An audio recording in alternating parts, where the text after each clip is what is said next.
आहे, परंतु ती वेळ टळवणं आपल्या हातामध्ये नाही. क्या भरोसा इस जिंदगी का साथ देती नहीं वो किसी का. श्वास रुक जाए चलते चलते, क्षमा बुझ जाए जलते जलते, दम निकल जाएगा रोशनी का. क्या भरोसा इस जिंदगी का. जिंदगी एक किराए का घर है, एक ना एक दिन बदलना पड़ेगा. मौत जब तुझको आवाज देगी, घर से बाहर निकलना पड़ेगा. जिंदगीचा भरोसा नाही. सुमनताई आपल्यातून लवकर निघून गेल्या. याचं वाईट वाटत आहे, दुःख वाटत आहे. त्यांचा फोटो बघितला की त्या ठिकाणी मनाला वाईट वाटलं. ते लवकरच असताना हे लोकांची यात्रा संपूर्ण त्या परलोकामध्ये गेलेले आहेत. खरोखर प्रथमतः मी त्यांना भावपूर्ण श्रद्धांजली समर्पित करते आणि पुढील कार्याला सुरुवात करते. तसेच या ठिकाणी कीर्तनासाठी उपस्थित आदरणीय हरिभक्तपरायण शिवाजी महाराज जगताप यांची उपस्थिती लाभली. त्यांना मनापासून धन्यवाद देते. तसेच हरिभक्तपरायण पोपट दादासाहेब साळुंखे सातोली आदरणीय पेटी मास्तर हे आपल्याकडे आलेले आहेत. छान, त्यांनाही मनापासून धन्यवाद. हरिभक्तपरायण आमचे सरडे काका कंदरचे हे सुद्धा त्यांच्यासोबत आलेले आहेत. त्यांना मनापासून धन्यवाद. हरिभक्तपरायण अशोक काका जाधव हे सुद्धा या ठिकाणी कीर्तनासाठी उपस्थित आहेत. परम आदरणीय असराजी महाराज मोकाशे हे सुद्धा कीर्तनासाठी उपस्थित आहेत. तसेच आदरणीय मल्हारी महाराज कांगळे हे सुद्धा उपस्थित आहेत. आदरणीय बलराम महाराज भोसले हे सुद्धा आदरणीय महाराज उपस्थित आहेत. उद्धवजी महाराज केडकर हे सुद्धा उपस्थित आहेत. आदरणीय आमच्या शोभाताई भोसले हे सुद्धा उपस्थित आहेत. पमाताई मुसळे हे सुद्धा उपस्थित आहेत. संत नामदेव महाराज वारकरी शिक्षण संस्था पारगाव या संस्थेतले सर्व विद्यार्थी या ठिकाणी उपस्थित आहेत. हरिभक्तपरायण अशोक महाराज भोसले यांचे सर्व बालविद्यार्थी या ठिकाणी उपस्थित आहेत. सर्व विद्यार्थ्यांना सुद्धा धन्यवाद. माझ्याबरोबर आलेल्या आमच्या संस्थेतल्या मुली हरिभक्तपरायण कीर्तनकार ज्ञानेश्वर दिदी, तसेच हरिभक्तपरायण वैष्णवी दिदी कीर्तनकार गायनाचार्य, तसेच हरिभक्तपरायण कीर्तनकार गायनाचार्य अक्षय दिदी, तसेच कीर्तनकार गायनाचार्य हरिभक्तपरायण राधू दिदी अशा या ठिकाणी या मुली सुद्धा आलेल्या आहेत. आणि गोड असा ज्यांचा मृदंग वादन आहे, महाराष्ट्रातील नामांकित मृदंग वादक सर्व त्यांचे नाव ऐकून आहेत, परिचित आहेत सर्वांचे. परम आदरणीय परमस्नेही या ठिकाणी केशव महाराज जगदाळे गुरुजी यांचे शिष्य परम आदरणीय या ठिकाणी गोड ज्यांचा आवाज आहे, गोड ज्यांचं वाजवणं आहे, गोड ज्यांचं मधुर बोल काढतात ते परम आदरणीय हरिभक्तपरायण गजाननजी महाराज हे सुद्धा कीर्तनाला उपस्थित राहिले. त्यांना मनापासून धन्यवाद देते. या महाराजांसाठी आणि लेकरांसाठी एकदा जोरदार टाळ्या झाल्या पाहिजे. त्यांच्याबरोबर आलेले भैया काय नाव वैष्णव महाराज हे सर्व उपस्थित आहेत. आदरणीय हरिभक्त आमच्या आदरणीय हरिभक्त म्हणलं तरी चालेल. आमचा अशोक भैया या ठिकाणी हे सुद्धा आमच्याबरोबर आलेले आहेत. या ठिकाणी सारथ्याचं काम ते करत आहेत. जरा माझा आवाज जरा कमी झालेला आहे बरं का, म्हणून सिस्टीमवाले गोड तुमची सिस्टीम आहे. तुम्हालाही मनापासून धन्यवाद. जरा आवाज कार्यक्रमाने आणि त्यांनी थोडंसं काय झालं दवदव, त्यामुळं जरा अशक्तपणा आल्यासारखं झालेलं आहे. त्यामुळं आवाज क्लॅरिटी चांगली आहे तरी परंतु बेस द्या, विको द्या, अशा पद्धतीने गोड तुमची सिस्टीम आहे. तुम्हालाही धन्यवाद. उपस्थित माझे आदरणीय या ठिकाणी चौकदार माऊली तुम्हालाही धन्यवाद. आदरणीय आमच्या माता भगिनी तुम्हालाही धन्यवाद. आदरणीय सगळे पुरुष मंडळी तुम्हालाही धन्यवाद. सगळे या खेडकर परिवाराच्या सुखदुःखामध्ये सामील असणारी पाहुणे रावळे मंडळी, महिला मंडळ, पुरुष मंडळ, वस्तीवरील गावातील सर्व आदरणीय मंडळी सर्वांच्या चरणी नतमस्तक होते आणि कीर्तनाला सुरुवात. विठ्ठला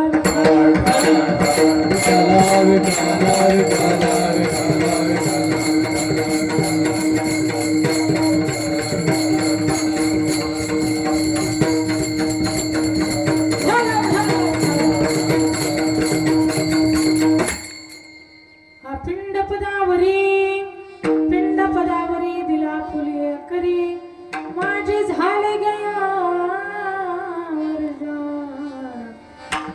पितरांचे ऋण. म्हणून या ठिकाणी आपल्यातून निघून गेलेल्या सुमनताई त्यांना पुनःशब्द भावपूर्ण श्रद्धांजली. कारण मनुष्याचा भरोसा नाही, क्षण भंगुर जाई न कळता. ग्रा सगळी सत्ता नाही हाती, क्षण भंगुर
कशाची, कुणाला कशाची, कुणाला कशाची, कुणाला संपत्तीची, कुणाला ऐश्वर्याची, कुणाला सौंदर्याची, कुणाला सत्तेची, कुणाला म्हणून महाराज सांगतात प्रत्येकाला अहंकार असतो. हित व्हावी तरी दंभ दूर ठेवा, चित्तशुद्धी सेवा देवाची. म्हणून बाण कोरो कोरो जमिनी वाढू नका, पाणी टाकू टाकू दूध घालू नका, कारण 3.5 हातच जागा फक्त आपल्याला शेवटला लागते.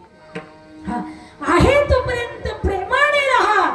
भूता परस्परी पडो मैत्र जीवांचे, दुरितांचे तिमिर जाओ, विश्वास धर्म सोरे पावो, जो जीवांचे तो तिलाओ प्राणी जात. हा भाड्याचं घर आणि खाली कर. काही 25 वर्ष जगतात, काही 50 वर्ष जगतात, काही 60 वर्ष जगतात, काही 70 वर्ष जगतात, काही 80 वर्ष जगतात, काही 90 वर्ष जगतात, काही 100 वर्ष जगतात, काही 100च्या पुढे सुद्धा जातात. हा 100च्या पुढे गेल्याच्या नंतर त्यांना म्हटलं राम राम. ते म्हणले तसलं येत नाही. म्हणलं कसलं येत? हा तसलं येत नाही म्हणे. कसलं येत मग? परदेशी जाणं नाही येत. हा कारण का 100 वर्ष जगून तरी काय फायदा आहे सांगा बरं मला. हा माणसं म्हणतात नाही नाही ते 105 वर्ष जगले, ओ फार मोठं आयुष्य देवाने त्यांना दिले, पण सगळं व्यर्थ गेलं. हो कारण कधी देवाचं नाव घेतलं नाही, कधी दान केलं नाही, कधी धर्म केलं नाही, कधी कोणावरती असताना एखाद्याला शेजाऱ्याला सुद्धा चहाचा कप पाजला नाही. इथलं सांगत नाही रे बाबा, नाही तर भांडा येते कीर्तन सांगलं. तिकडलं नांदेडकडलं सांगते. आता आम्ही काय दररोज गावून देतो. हा म्हणून अशा पद्धतीने त्या ठिकाणी भरोसा नाही जिंदगीचा, सगळं इथंच ठेवून जायचंय. म्हणून अनेक नका पडू गबाळाची भरी, तिथे आहे थोडी नागवान. हो हे गबाळ सगळे इथंच ठेवून जायचे. तुका म्हणे ज्याची संपदा एवढी, संगाती केवढी गेली नाही. लंके माझे घरे किती ती आई का, सांगत से संख्या जैसे तैसे. 5 लक्ष घरे पाषाणाची जेथे, 7 लक्ष तेथे विटे बंदी. कोटी घरे जेथे काशाने तांब्याची, शुद्ध कांचनाची 7 कोटी. तुका म्हणे ज्याची संपदा एवढी, संगाती केवढी गेली नाही. हा 7 कोटी कांचन सोन्याची, शुद्ध सोन्याची घरं होती राजा रावणाने, तरी संघ काहीच नेता आलं नाही. इच्छा असली तरी नेता आलं नाही. नेता आलं का तुमच्या सासऱ्याला, तुमच्या काय आज सासऱ्याला कोणीतरी गेलंच असेल ना आपल्या पिढीतून, त्यांना नेता आलं का? आजा गेला पंजा मेला, देखत देखत नातू पंतू तोही पैसा झाला. काय घेता येतं काय नेता येतं?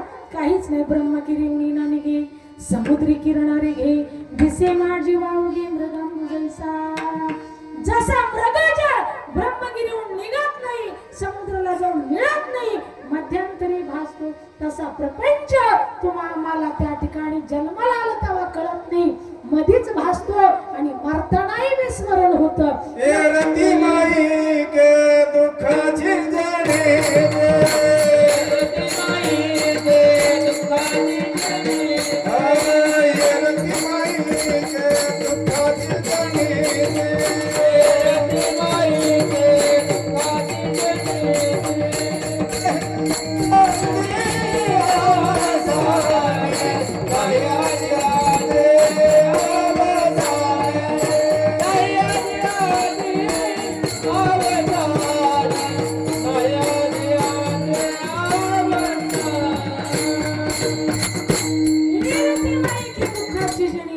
नाही आधी नाही अंती नाही अवसानी.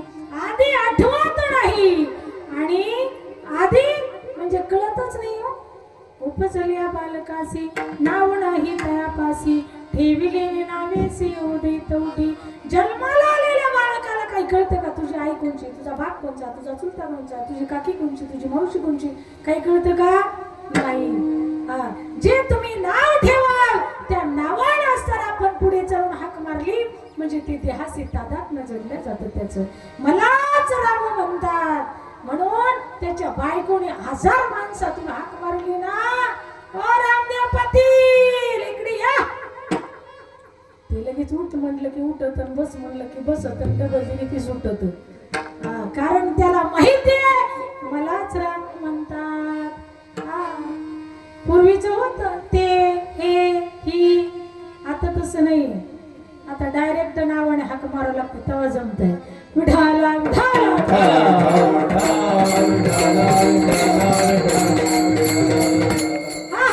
म्हणून महाराज सांगतात आपल्या हातामध्ये काही नाही. बालपण गेले निनता, तारुण्य दसे विषय व्यथा, वृद्धपणी प्रवर्तली चिंता, मरे मागुता जन्म धरी. बालपण महाराज अज्ञानपणामध्ये जातं, खेळण्यामध्ये जातं, खोडकरपणामध्ये जातं. याला चिमटी घे, त्याला चिमटी घे, याला ढकलून दे, त्याला मार, त्याचे पेपर चोर, याचे पुस्तक चोर, याचा पेन चोर, लहानपणी.